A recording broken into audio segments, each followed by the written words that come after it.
This episode of Weed and Grub is brought to you by Vida Verde. Vida Verde is a health and wellness edibles brand. Their mission is to provide healthy, organic edibles and tinctures made with only the highest quality ingredients. I feel good when I put good things in my body. Yeah. Simple as that. They make everything with like delicious, guilt-free, unrefined coconut sugars. Their cashews. Yeah. Their flavors in their cookies are like lemon pie and chocolate brownie, but you don't have to feel guilty when you eat them because they're like made with stuff that's good for you. Yeah. Vegan, gluten-free. Gluten-free? Are they gluten-free? They are gluten-free, yes. Yeah? Mm-hmm. Okay. Are they Gutenberg-free? They are Gutenberg-free. Okay, yes. cool. All the glutens are They're free. gluten and Gutenberg-free. La Vida Verde tinctures are crafted with botanical extracts which enhance their effects, like the Relax tincture, which is infused with chamomile. You almost said it the right way. Well, everything they make is fantastic. It's all organ. I meant to say organic. Mary Jane. Everything is organic, vegan, non-GMO, and gluten-free because La Vida Verde believes that the best medicine starts with the food you eat. And it does. Real talk. I am a little uncomfortable in my body right now. I'm not gonna be ashamed to say. Mm-hmm. And so I'm trying to put only really good things in, and this is one of them. Well, La Vida Verde's got you because they really believe that you can find what you need with their line of products. So go check out La Vida Verde on Instagram at La Vida Verde 420 or learn more at lavidaverde.com. For real, do it. You will not regret it. You will feel good, and you deserve to feel good. Yeah, La Vida Verde. The best medicine starts with the food you eat. Hello, and welcome to Weed and Grub.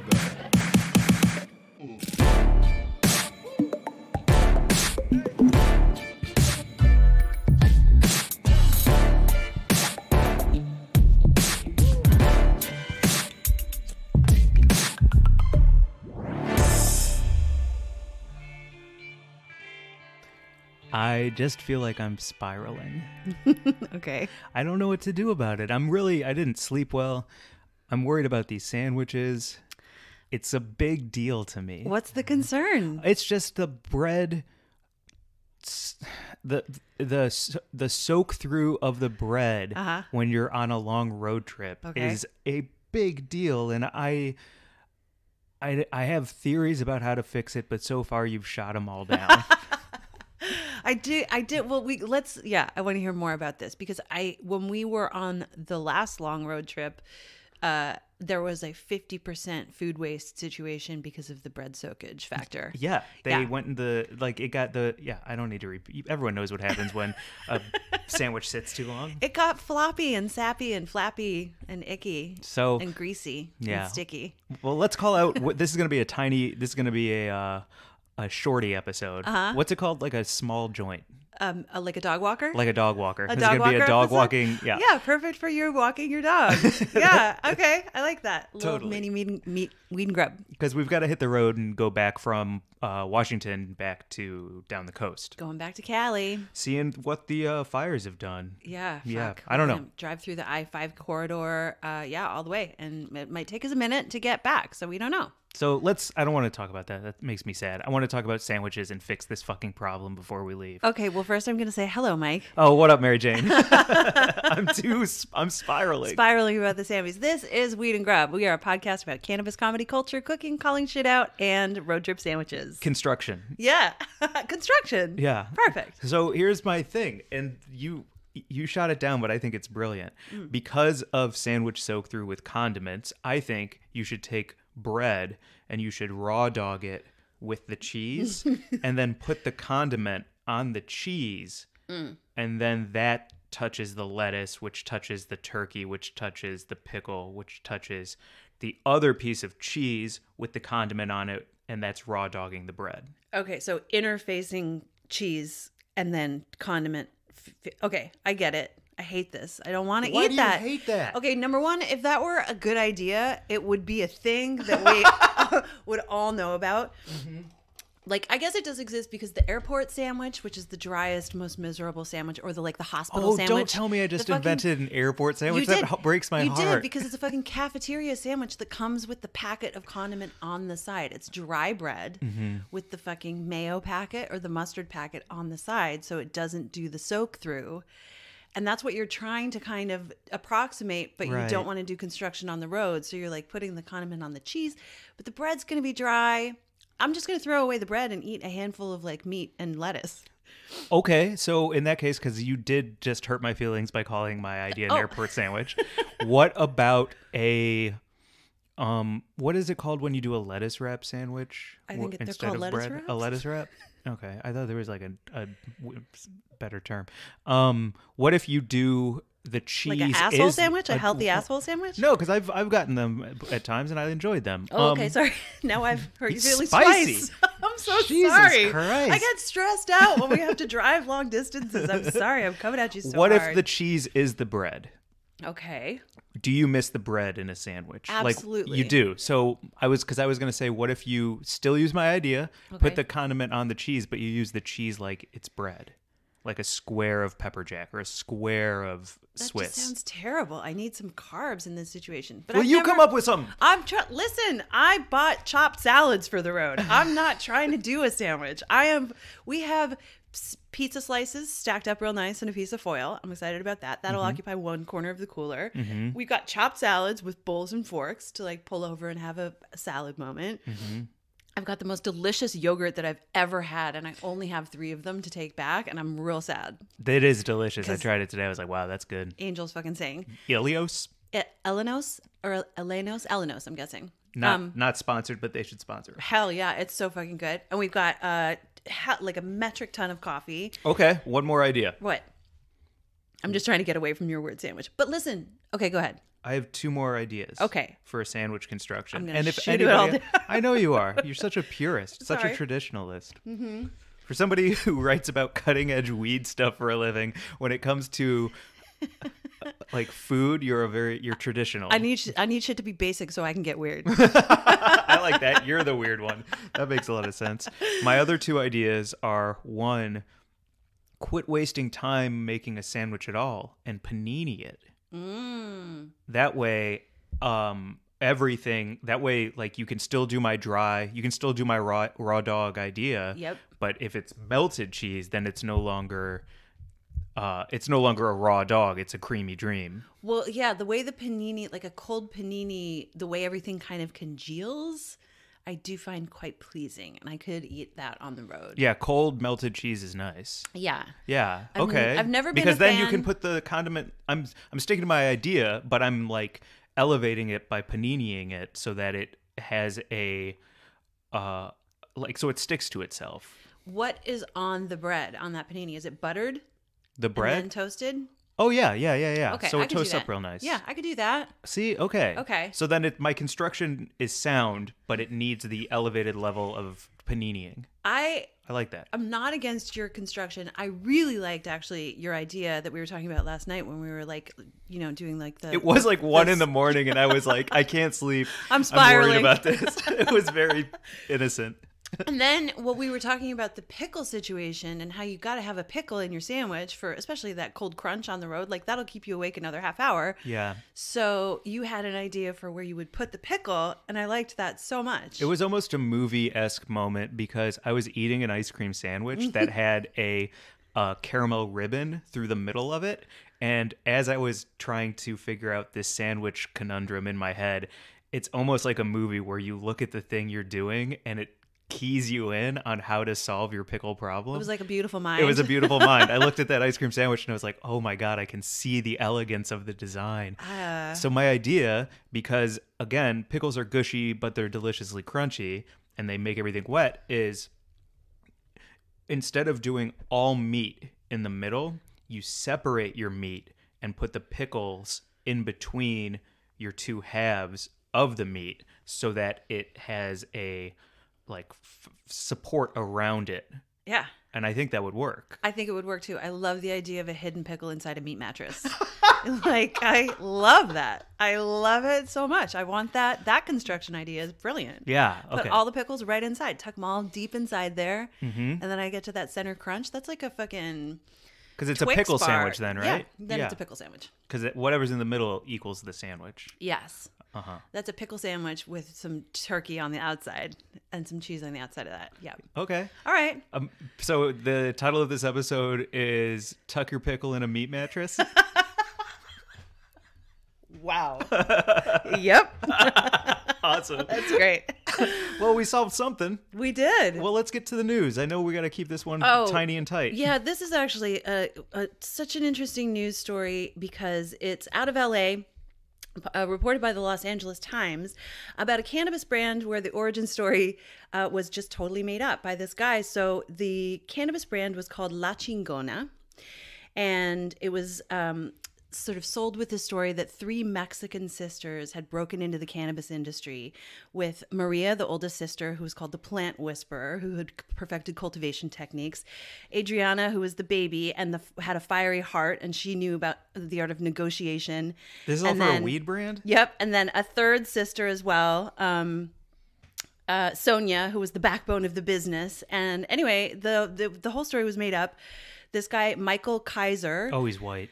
His grandmother was Mexican, so Jewish. he's claiming that he could, like lay claim to this origin story as part of his family history. But, the reality of it is you made up a story completely with 3 Latina women when you had no fucking right to, anyway. So the whole thing came down, came tumbling down when this woman who is a social media marketer named Susie Placencia, who found out about the brand, and she was so stoked about it. She was like, "This is amazing! It's Latina run, female founded brand." Right. She was really excited, and she's quoted as saying, "I'm a Latina in cannabis, and we're not represented." So I went to their website, and I was like, "Wow, that's awesome! I want to know more." And then she did some digging, and she was like, "Hey, that's not fucking okay." And the story is it's an amazing read. It's on the Los Angeles Times website. The headline is Marijuana Sellers' Story of Badass Mexican Sisters Was a Cultural Misstep.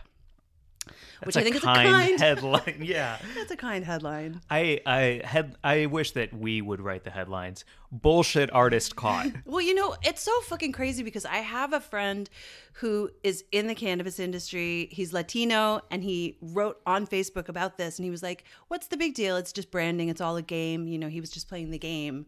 I don't mind it. I actually liked the product and I liked the brand. And I was like, that's certainly like one way to look at it, is that everything in advertising is bullshit. And if you're trying to sort of hold people accountable for telling the truth all the time, then you've got your head in the clouds or whatever. But now this is some straight up bullshit. Yeah, but it's bullshit. The Washington Redskins, come on. Like the New England, like every NFL football team with their glorifying the massacre of Native Americans for a sport as like something you're supposed to wear on your back is terrible. Like, what are you talking about? The appropriation of anything, I think, is inappropriate at this point. There's I can't remember which chicken tender place it is, but the Tender Friends, our podcast friends, have talked about it. There are some uber popular chicken tender places that made up a story and used the word mammy and shit like that. And Whoa. It's 2 white college friends who got into their 40s and wanted to invest in a new idea. Right. And now they're the ones whose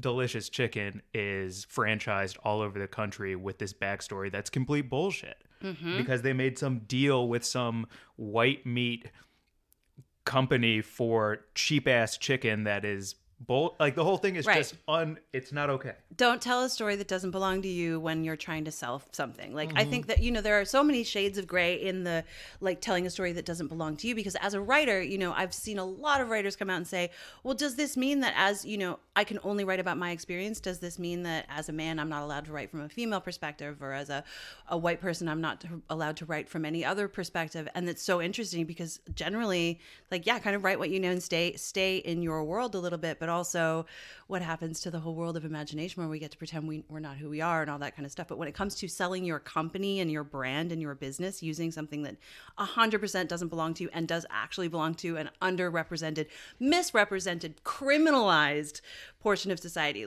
Latina and Latino people have fucking suffered under the drug war, brown and black people are in jail for this fucking thing that you're profiting off of. So very different. Back the fuck up. Back the fuck up. Not Damn. Okay. Michael Kaiser, and he's coming out on social media with all sorts of well, I was just trying to meow, meow, whatever. Anyway. I don't need to hear his side.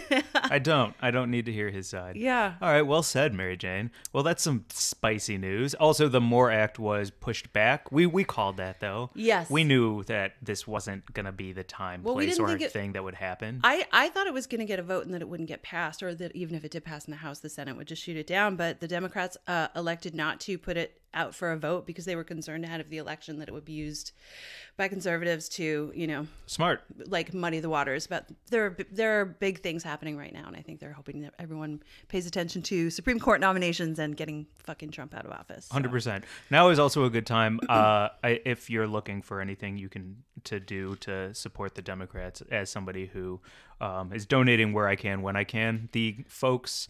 It's Secure Blue. I can't remember what it's called. I'll look it up. Let me look it up right now. But anyway, it's a good place to donate where they will send a bunch of money to Democrats who are trying to boot out Republicans, if that's something you're into. If that's not something you're into and you listen to us for other reasons, I'm going to still be political. But also, I hope you are enjoying other parts of this podcast. There's also something called the Cannabis Voter Project that you can sign up for right now, where they are getting voter registration focused on states, the 8 states where cannabis legalization will hopefully be on the ballot: Arizona, Idaho, Mississippi, Montana, Nebraska, New Jersey, Oregon, and South Dakota. And you can go to Cannabis Voter Project online. I'm just going to look up the website real quick. It is cannabisvoter.info. For more about the initiative, you can post on your social media. You can sign up with them, do all sorts of stuff. Anyway, they're a fantastic place to go and get more info about what's going on in November with weed initiatives. Nice. Okay. And mine was votesaveamerica.com. Great. And if you have any sandwich construction, you can go to sandwichconstruction.org. We have built an entire website where you can, almost like a Nike shoe, where you would design the whole thing. You can construct your perfect sandwich, and then it'll give you the pros and cons and variables and percentages of construction while we charge ahead trying to find the 100% perfect form. Please make this happen, because I want to fly in a slice of tomato and see what's going to happen when that interacts with the ciabatta.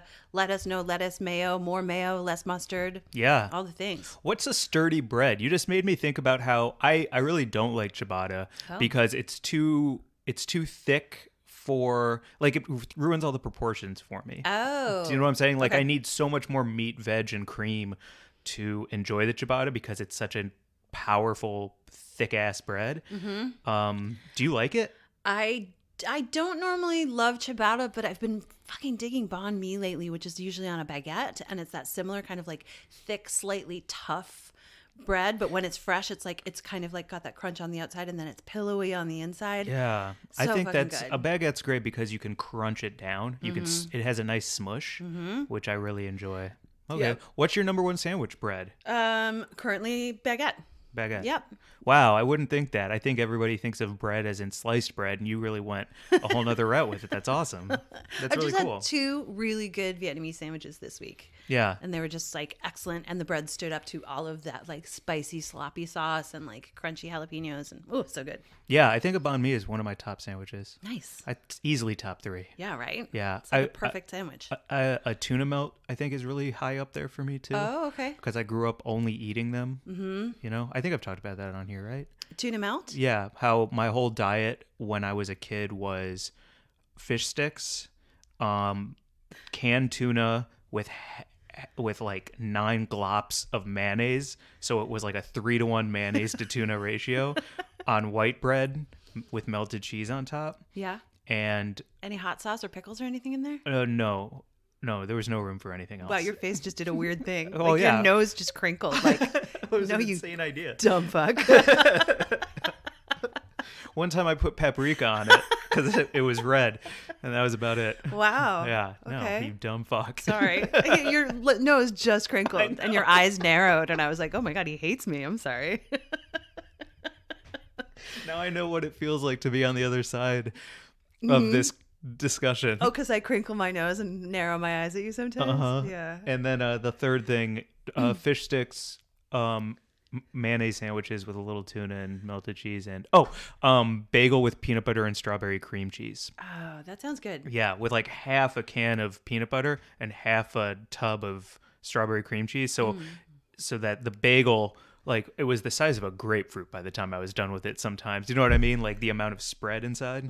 Yeah, I loved that shit. And then for some reason I started having stomach problems and had to go to the doctor. And he was like, "Well, what's going on?" And I was like, "I don't know." And he goes, "Well, what's your diet?" And I told him, he's like, "Have some fucking fruit, dude." And like it was a short doctor visit. But it showed me that a lot.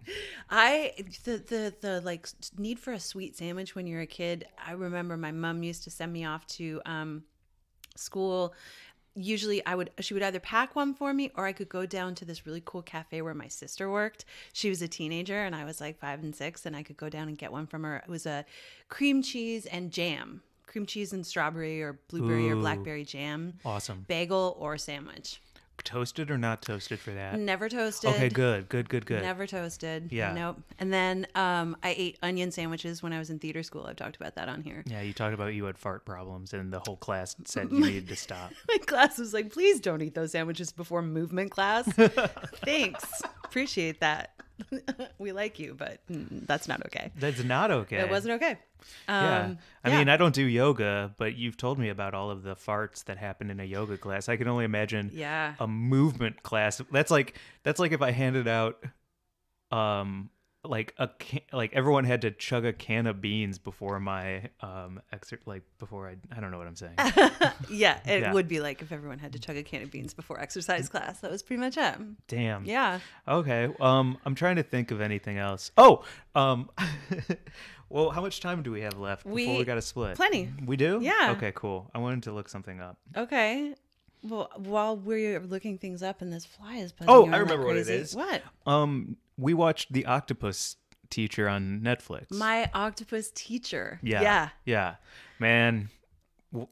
It was so fucking good. Everyone should watch it. It's on Netflix. It was the perfect combination for me of incredible footage that no one has ever captured before of this octopus in its natural habitat with this like dude who didn't even use a tank or wetsuit. So he was like truly in the environment.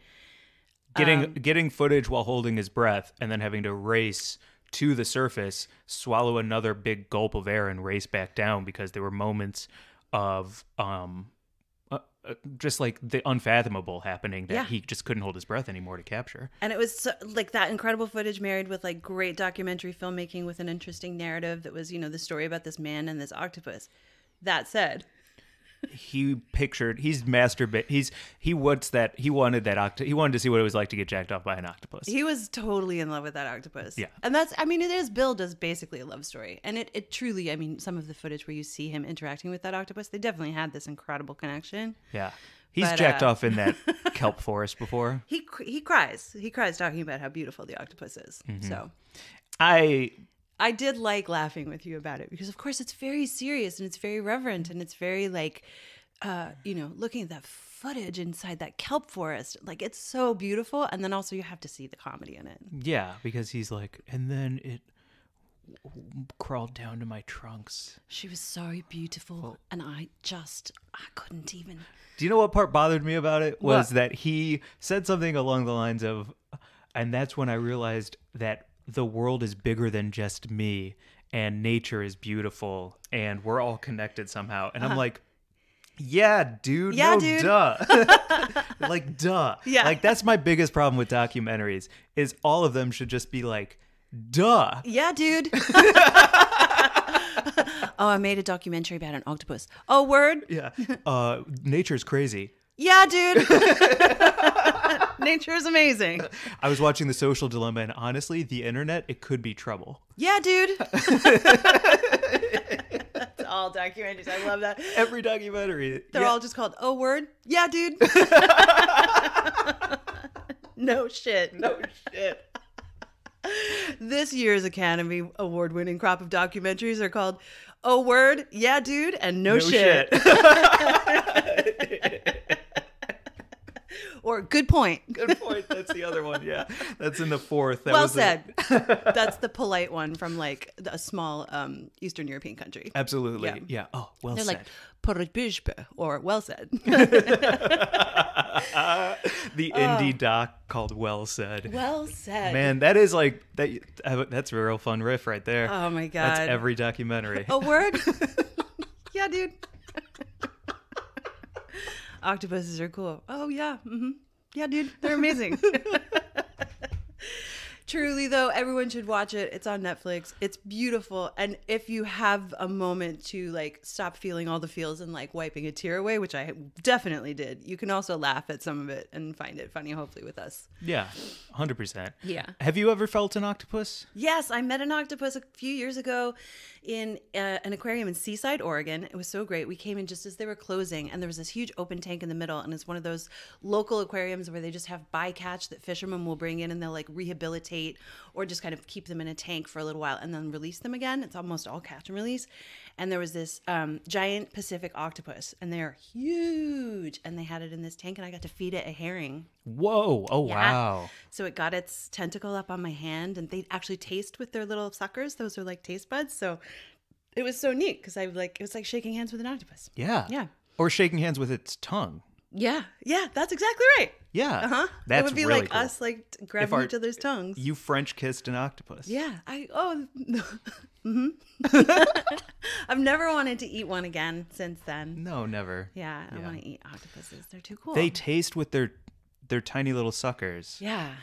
And they always eat like mollusks and shellfish and stuff like that. That's And really wild. The behavior of this octopus is like, it's so cool. The footage that this filmmaker gets of the way they move underwater and all of the different things that they do, like how she and I don't want to talk about it too much. Let's because not. People I mean, will just watch it. Yeah, it like Pixar probably, somebody at Pixar probably threw a stapler against the wall and was like, God damn it, this should be ours.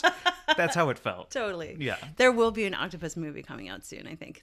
My sister's reading a great octopus book as well. I feel like octopuses they're having their moment. Oh, are they having a moment right now? Yeah, everyone gets their moment. It's an octopus moment right now in the world. Good. Yeah. Maybe we can save something. Maybe we can learn something from them, how adaptable and amazing they are. There's Yeah. a metaphor for all of us, and like, oh, cool. Like we need to hide when we have to, and be out and beautiful when we have to, and use our intelligence. I think that would be my fly machine animal.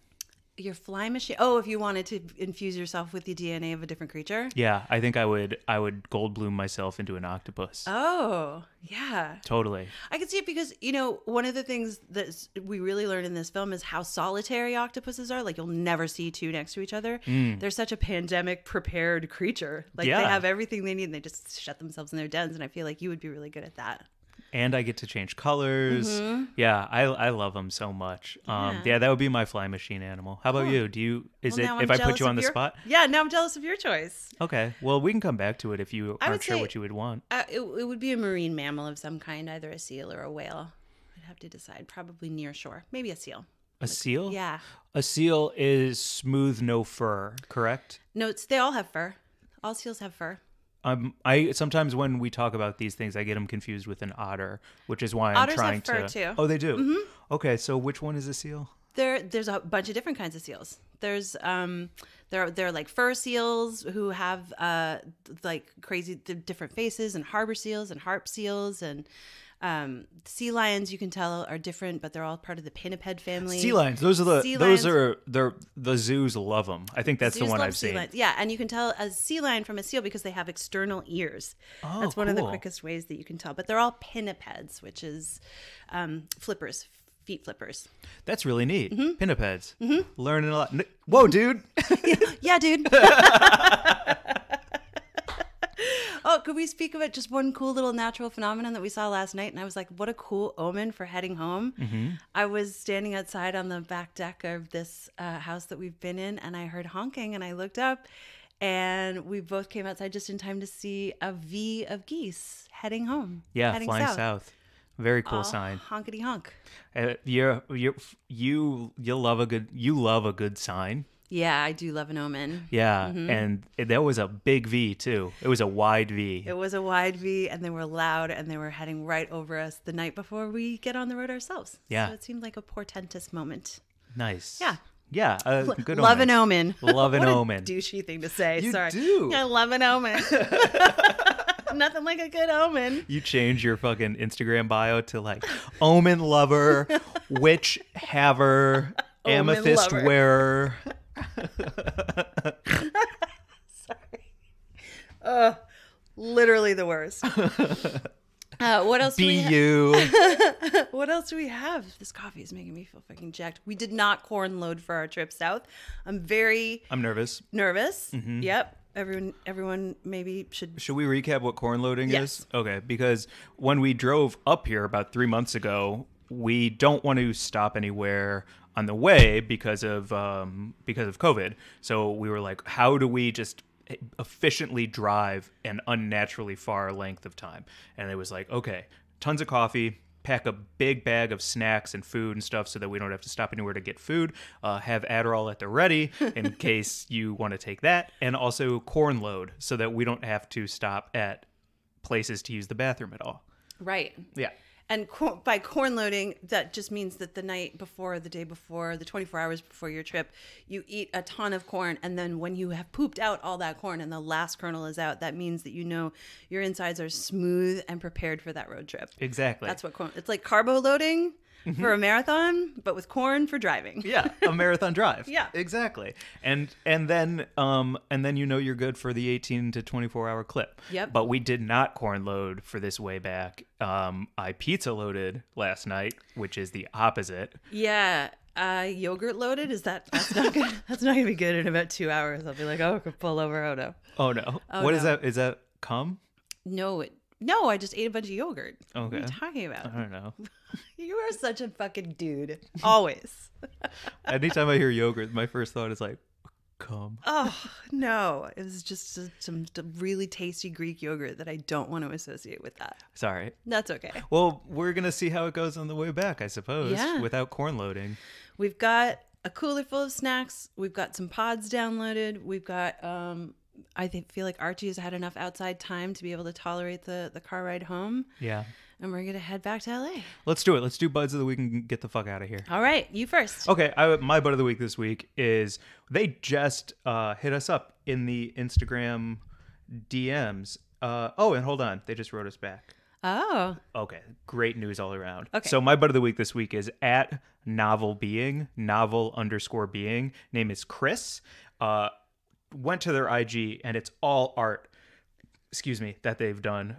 Damn, Chris, you're a really talented artist. I'm going to follow you back right now. Damn. All right. So Chris sent a picture of a Fanta orange soda and a Domino's pizza, just saying like, huge fan of the show. Also, I live in Washington and check out my meal because my favorite meal is pizza and an orange soda. And they just wrote back because I was like, what are the toppings? What's going on in that Domino's box?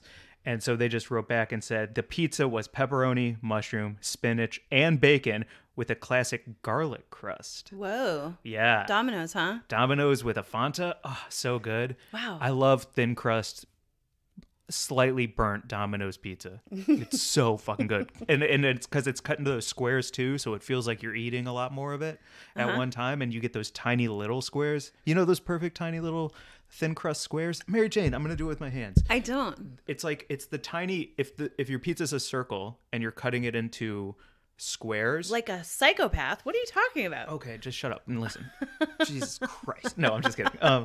If you have your circle pizza, but it's thin crust, and they cut them instead of in triangles, they cut them into squares. So you do like a tic-tac-toe board. Okay. And that creates tiny little triangles, 4 tiny little triangles at the corners of each quadrant of the pizza. And those are the funnest because they're just like a tiny little triangle to get to eat in one bite. They're like a mousse-bouche kind of style pizza bites. Exactly. Gotcha. And that's the best bite of a thin crust Domino's pizza. Okay. So anyway, my Bud of the Week this week is the incredible artist with impeccable taste, Chris Isherwood at novel_being.